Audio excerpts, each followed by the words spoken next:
আপনি মনে মনে আল্লাহকে ডাকছেন, ডাকতে ডাকতে আপনার চোখ দিয়ে পানি বের হয়ে গেল। আপনি বুঝে নিয়েন ঠিক ওই মুহূর্তে আল্লাহ আপনাকে স্মরণ করেছে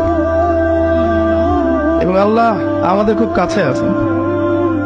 ওয়াইদা সাআলাকা ইবাদি আন্নী ফাইন্নী করিব, নবী বলে দাও তোমাকে যখন আমার বান্দারা আমার সম্পর্কে জিজ্ঞেস করে বলে দাও যে আমি খুব কাছে আছি।